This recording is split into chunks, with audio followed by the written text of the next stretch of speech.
everybody, welcome back to Jen's Books. I hope you're having a fantastic week. I have a bit of a confession to make. I don't always finish every book. I've got loads of books on my bookshelves that I've picked up and for some reason put down and never completed.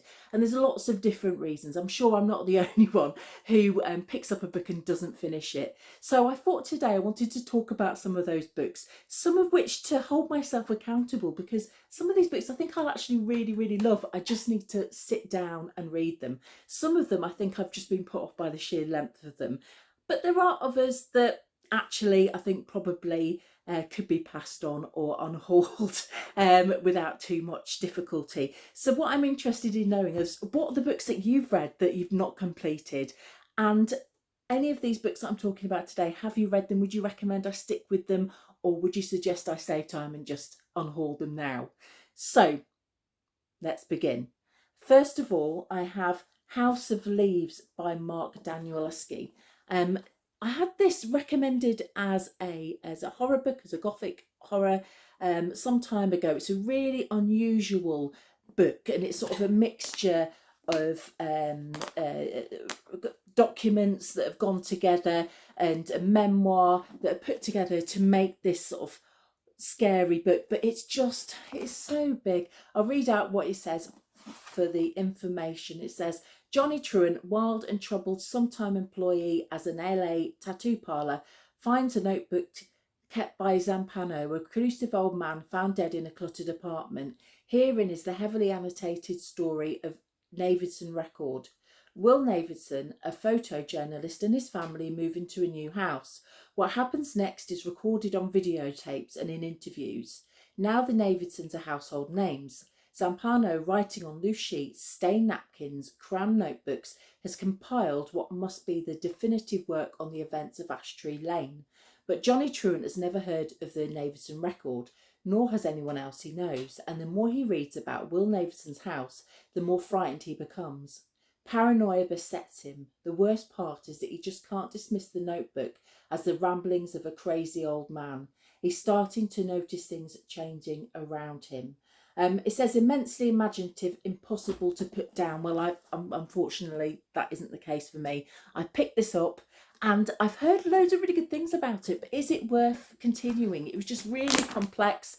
I think it feels like a textbook. There's so much in there, and the sheer length of it, over 600 pages, but incredibly innovative and exciting in terms of the form that it comes in. But it just feels like a real slog, and I don't know whether to read it or not. But it is one that I feel like I should read because it has loads of really good recommendations, and I've heard so much about it. So maybe it's one that I need to pick up and wade my way through at some point. The next one is one that I don't know why I put down, really. It's called The New Wilderness by Diane Cook. And the thing that's really frustrating about this is I think I'm going to absolutely love it. I read the beginning of it and it was fantastic. I really enjoyed it. But for some reason I put it down and just didn't pick it up again. I don't know why. And it's another kind of almost sort of dystopian type novel as well. So it's one that I think I'll really like. So this is one that I can see now. I got to page 26, so not very far, but it's one that I think I probably need to prioritise and get reading. It says, Bee's 5-year-old daughter Agnes is slowly wasting away. The smog and pollution of the overdeveloped, overpopulated metropolis they call home is ravaging her lungs. Bee knows she cannot stay in the city, but there is only one alternative, the wilderness state. Mankind has never been allowed to venture into this vast expanse of untamed land until now. Bee and Agnes join 18 other volunteers who agree to take part in a radical experiment. They must slowly learn how to live in the unpredictable, often dangerous wilderness, leaving no trace on their surroundings in their quest to survive. But as Agnes embraces this new existence, Bee realises that saving her daughter's life might mean losing her in ways she hadn't foreseen. At once a blazing lament of our contempt for nature and a deeply humane portrayal of motherhood, The New Wilderness is an extraordinary, urgent novel from a celebrated new literary voice. And it sounds right up my street. So I don't know why I put it down. So there's something in me though that once I've started a book and put it down, I find it really difficult to pick it up and start rereading it again. But this is one that I promise I will try and get read this year. I'll add it to my pile of books for the sort of coming month or so, and hopefully I'll have to be something to report back on on that one. Right, this one, Kate Atkinson's Shrines of Gaiety. This had loads of really rave reviews last year, and again, I think it's one that I think I'd absolutely love. I really like Kate Atkinson, and the themes. It's a historical novel. Everything about this shouts, you'll like this, Jenny. You'll like this. Read me. I think the reason I didn't complete this was because I started reading it when I had COVID, and I was finding it very difficult to concentrate, and I just couldn't make myself read it, and I think that's why. So again, it's another one. I think I might have to read it from the start again, although I'm a good way through it. I'm over halfway through, because I just couldn't read it at the time. But it's one that I think I'd really love, so I do need to read that one. And again, I'm holding myself accountable on this video, and this is one that I'll add to the pile to be read. T. Kingfisher, What Moves the Dead. This is a reworking of The Fall of the House of Usher. I started reading this. I don't know, again, it's so tiny, so it's not the size of it. It says on the back, when Alex Easton, a retired soldier, receives word that their childhood friend Madeline Usher is dying, they race to the ancestral hole of the Ushers in the remote countryside of Britannia, where they find there is a nightmare of fungal growths and possessed wildlife surrounding a dark, pulsing lake. Madeline sleepwalks and speaks in a strange voices ahead, and her brother at night, and her brother Roderick is consumed with a mysterious malady of the nerves. Aided by a redoubtable British mycologist and a baffled American doctor, Alex must unravel the secret of the House of Usher before it consumes them all. So it's dark, it's gothic, it's everything I love about a book, and it's tiny, and I never finished it. I think, again, I read probably 20 pages, then put it down and picked something else up. So this is, again, one that I probably should read because it wouldn't take too long and I'd probably really enjoy it. It's so stupid, isn't it, how we put books down and don't know why, really. This is another one that I've heard loads of really good things about. Hare House by Sally Hinchcliffe, and again, it's another gothic read, so it's right on my street, and it's one that I should really like. And actually, I've started reading this one twice, and I think the reason I haven't completed this one is because I found the narrator a bit unlikable, which isn't a bad thing. You know, we shouldn't always like narrators, and a lot of the books I read in February were actually about unlikable narrators, so I need to persevere with it. But there's just something about the beginning of it, it just didn't grab me in a way that you know, I thought it might do. So maybe it's my own assumptions of what the book was going to be about, but I've heard really good things about this. So again, it's one that I need to read. So the information about it says, Hare House is not its real name, of course. I have, if you will forgive me, kept names to a minimum here for reasons which will be understandable. In the first brisk days of autumn, a woman arrives to make a new life in a remote corner of southwest Scotland, hoping to leave the secrets of her past behind her. Moving into a cottage on the beautiful Hare House estate, she begins to explore her new home. Yet among the rolling moorland and dark forest, something sinister is lurking. Local tales of witchcraft and young men sent mad, while strange things begin happening even in the full light of day. But is Hare House, with its strange display of taxidermy and whose inhabitants have secrets of their own, a place of refuge or danger? As autumn turns to winter, a heavy snowfall traps everyone inside, and while the temperature outside drops below freezing, it isn't long before tensions within its walls rise to fever pitch. So it's supposed to be fantastic, sort of a thriller, chiller, gothic novel, but for some reason I just couldn't get past the opening. And I know I spoke about this in my gothic novel recommendations video, that shouldn't stop me. Diane Setterfield's The 13th Tale is another one that I read the opening of 3 or 4 times and put away for years, and then picked up and absolutely loved and kicked myself that I hadn't read it. So Hare House is one that I will have to add to the list. I will read it because I think I'll love it. There's no reason that I wouldn't do, but for some reason I just put it down and didn't pick it back up again. Robert Harris, Act of Oblivion. I picked this one up last year. As you can see, didn't get very far with it, but it's about the restoration and about some people who took a run for it when they were going to get punished for the death of Charles I after the restoration of Charles II. It says 1660, Colonel Edward Whalley and his son-in-law, Colonel William Gough, crossed the Atlantic. They are on the run and wanted for the murder of Charles I. Under the provisions of the Act of Oblivion, they have been found guilty in absentia of high treason. In London, Richard Naylor, Secretary of the Regicide Committee of the Privy Council, is tasked with tracking down the fugitives. He'll stop at nothing until the two men are brought to justice. A reward hangs over their heads for their capture, dead or alive. Act of Oblivion is an epic journey across continents and a chase like no other. It is the thrilling new novel by Robert Harris. And Robert Harris is a very beloved novelist. He's got a huge back catalogue of books to explore. This is very plot driven, or I found it very plot driven. It is a romp. It's a chase, as they say, across continents while they're trying to seek these men who've escaped the law.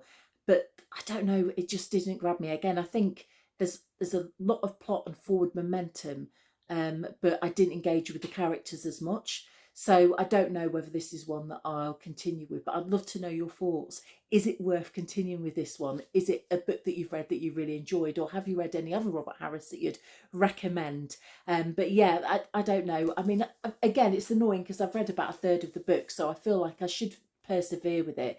But I don't know, I just didn't engage with the characters in the same way that I was expecting to. But I think it's probably really well researched, and a lot of people would really enjoy it for the action and the thrill of the chase in this one. This one again. This is Lucinda Riley, The Missing Sister. So I think this is the latest one of the series. It's a whole series of stories. These are ones that I was reading with my mum and my sister.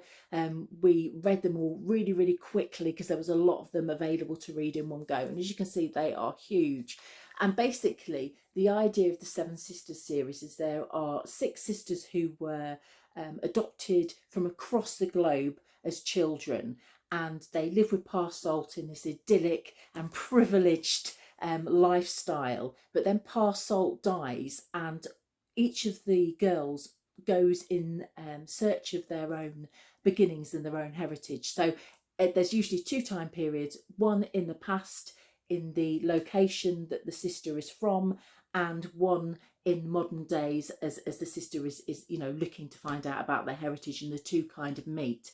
And one of the things I really liked about these is the insight into the different locations and the historical aspects. I wouldn't say I think they're the best written books ever. There's a lot of plausibility questions that I have about them, but the fact that we read them together kept me reading them, and there was something really compulsive about it. And the ones I read previously, I mean, I'd read a book like this in a couple of days because there was just something I wanted to know what was going to happen with them.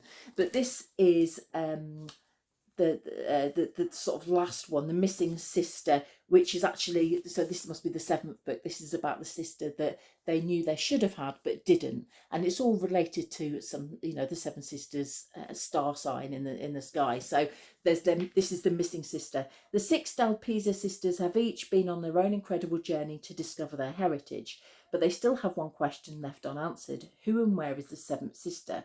They have only one clue, an image of a star-shaped emerald ring.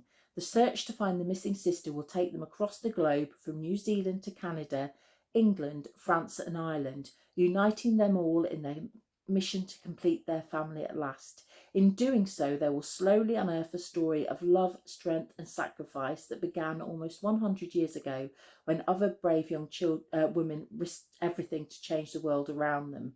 So it's the 7th in the Epic Sister. So I read 1 to 6, a very short succession. And as I say, you have to sort of take a leap of faith with these in terms of plausibility. But I think there'd been such a gap between book 6 and book 7 for me. But when I started rereading this, and they're kind of recapping everything that had happened, leading up to this point, I just couldn't be bothered to read it. I don't know. I think if I'd have read it in close succession and totally binged it, I'd have probably read it. But now, I'm not sure whether I will. I'm not sure whether I will pick it up. The final book of the series, Par Salt, is out this year. And I know loads of people who love these books. So if you think it's worth me persevering with this one, let me know. But for now, it's probably going to be on the back burners of my list. I just, as I say, couldn't get myself back into the world after such a gap of reading them. And it's just such a massive commitment, this particular book. So let me know, have you read it? What do you think of The Missing Sisters generally? And have you read this one? Let me know. Another fantastic book here, which I probably should read and probably will.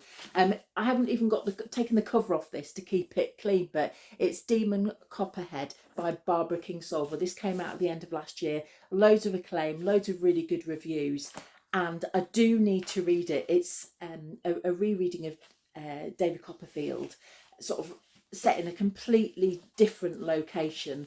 But again, I think it's the size of it. I mean, look at how beautiful that is as well. And with the cover on, it's a fantastically lovely looking book. And Barbara Kingsolver has got a fantastic reputation as well. But should I read it? Is it worth it? I've heard good things, and I feel like this is one that will definitely go on the to be read list. I need to pick it back up. Again, I'd got quite a long way through with it as well, and I just put it down. Didn't pick it back up again. But it is one that I think I'll probably really enjoy if I do persevere with it. And here's one that, it isn't me. The whole saying, it's not you, it's me. This one is them. Midnight Sun by Stephanie Meyer. I don't know whether any of you have read Twilight. I went through a stage again. Me and my sister read all of the books. And if you've ever been, a high school a girl, I think there's something about those books that just brings it back to me. Again, not the most wonderfully written books, but they were really compulsive, and we read all of them. So when this was coming out a couple of years ago, Midnight Sun, me and my sister, we have to read it. So I bought it. Basically, it's a retelling of the first book, but through the eyes of Edward.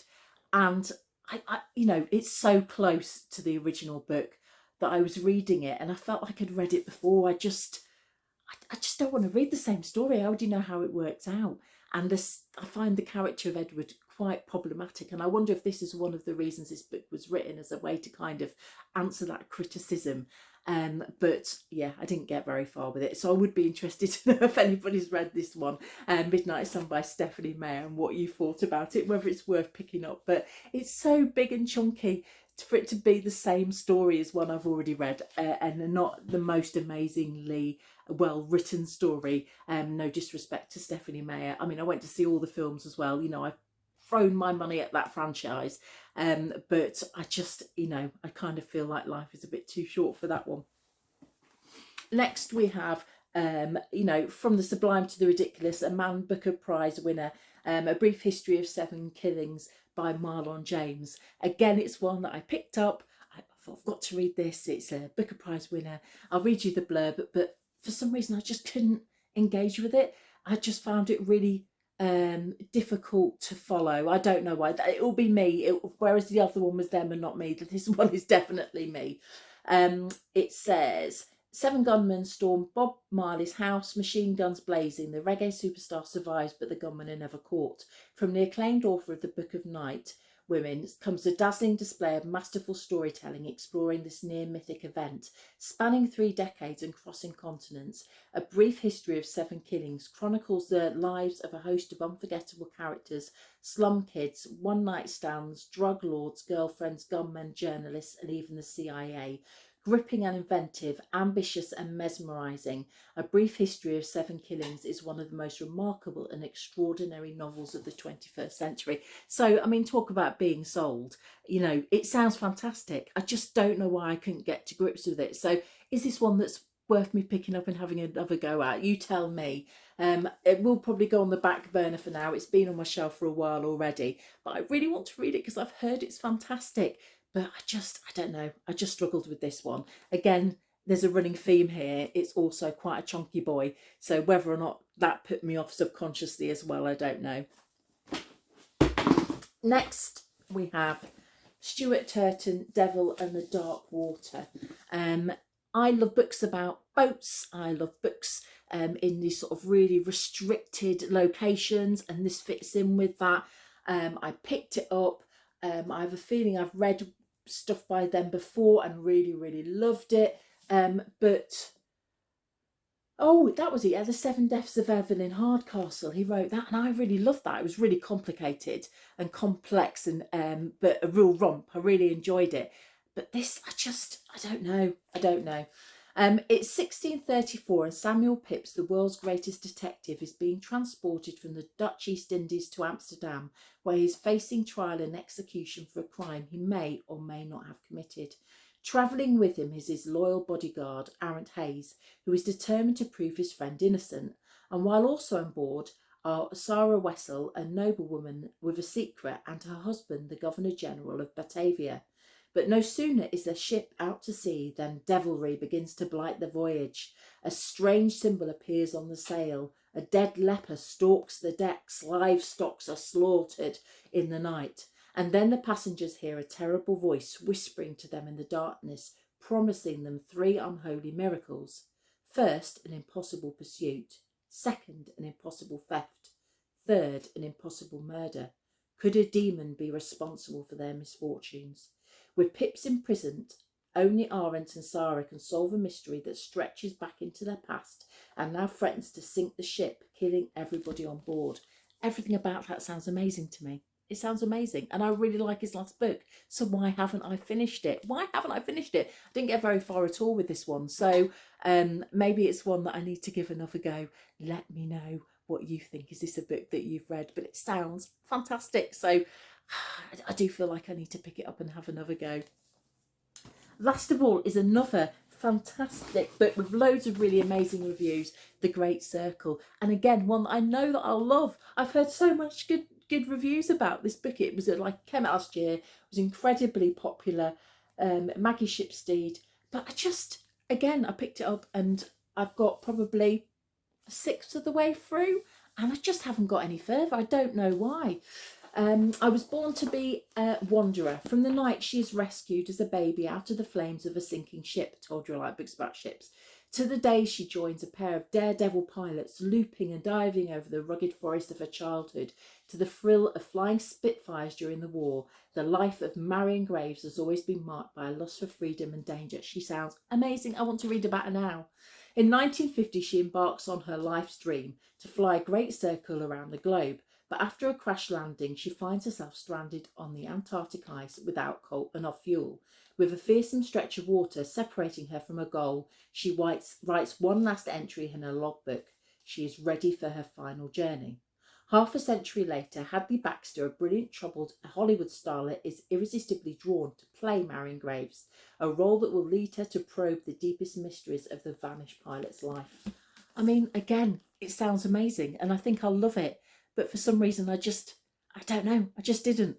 And I only got a little bit to it. But this is one 100% I'm going to pick up and reread, because the characterization sounds really fascinating. I've heard lots of reviews about this book of being one of the greatest books from last year. So I will read it, I promise. And as I say, one of the reasons I made this video, as well as sort of reaching out to ask what your thoughts are on some of these books, but also to hold myself accountable for all these books on my shelves that I haven't finished. So while I'm, visiting the library and getting books out and buying books, I've still got all these fantastic books that I need to read. So I'd really like to know your thoughts about these, and what are the books that you've picked up and haven't finished, and why? I mean, a lot of these I think are just because they're really big, and I wonder whether that's just intimidated me. It's a big commitment. But let me know what books you read and which ones you put down, and whether those are any of those that you think I should really put at the top of my TBR. But thank you very much for bearing with me. If you're new to Jen's books, do subscribe, do like, and come along for the journey. I'm trying to read 100 books in 2023. I'm making good progress so far, but it's also an opportunity for me to kind of reflect on my reading and think about what I enjoy reading, what I don't. And also, do you always finish a book? I kind of feel that life is too short. There's too many amazing books to read to continue with a book that I'm not enjoying. But these ones are examples of books that I know I'm going to love. Most of them. There's a couple of them I don't think I will, but most of these I'm going to love. So what's your experience with that? You know, do you put down books, or do you have several on the go at the same time? I'd love to know. But thank you very much for watching. Take care. Bye.